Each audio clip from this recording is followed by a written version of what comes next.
Regulation has always been and will always be a driving force in the financial advice industry. I'm joined today by Mary Schapiro, who as former chairwoman of the SEC really spearheaded financial advisor regulation. So Mary, welcome. Thank you, it's nice to be here. Thank you. So listen, one of the things I wanted to ask you is about 40% of advisors have never been examined by the SEC.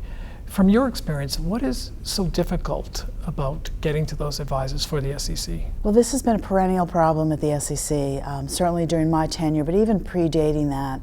The ability of the agency to really get their arms around advisors has really been a challenge.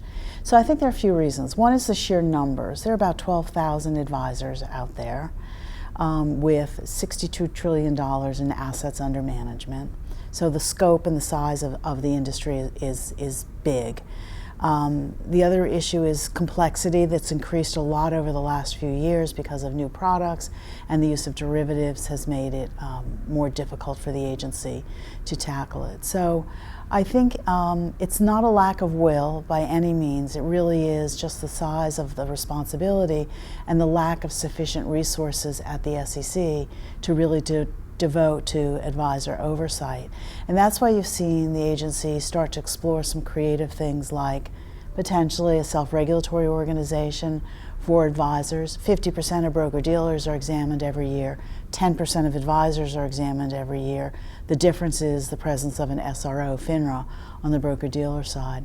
One of the other issues they're looking at is the potential to use a third-party compliance review, much like we did for the custody rule when I was chairman, as a way to get some better coverage of the advisory industry without the SEC having to use its own resources to do that. But it's an important issue, and this is a high-risk area for investors. And as more and more investors enter retirement and the stakes are higher when something goes wrong with the advisor, it's going to become a more and more important issue. Mary, one of the things that InvestNews has written about is the role that partisan politics within the SEC has played in making it more difficult for rules and regulations to get passed. Can you talk a little bit about that? Has that changed? Sure. Well, Washington is just more politicized than ever in my experience, and I was a regulator for nearly 30 years, so I have a good long time frame of observation of the political process. And I would say this: the structure of the SEC, the CFTC, the Federal Trade Commission, a number of the agencies, is actually designed to create political diversity. There are 5 commissioners appointed by the President, confirmed by the Senate. No more than 3 can be from the same political party. And the theory behind that is that the diversity of views would lead to better results. And historically, I think that was the case. You got those different perspectives. People compromised, they were pragmatic, and you got a result.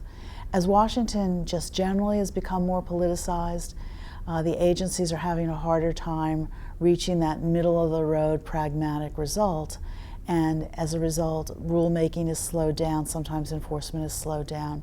Sometimes it's very, very difficult to reach a consensus decision, and it really requires that those 5 commissioners want to compromise and are willing to compromise in order to move the agenda forward. And that's just harder in today's political environment.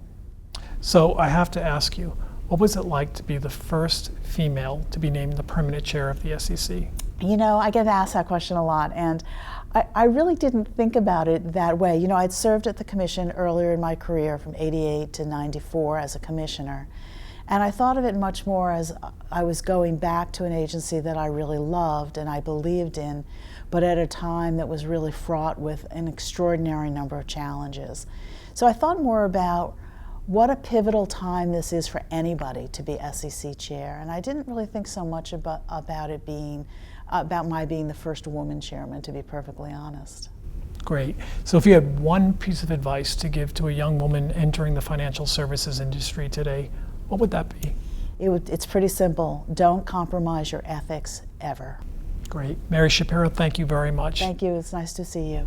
For InvestNews, I'm Fred Gabriel.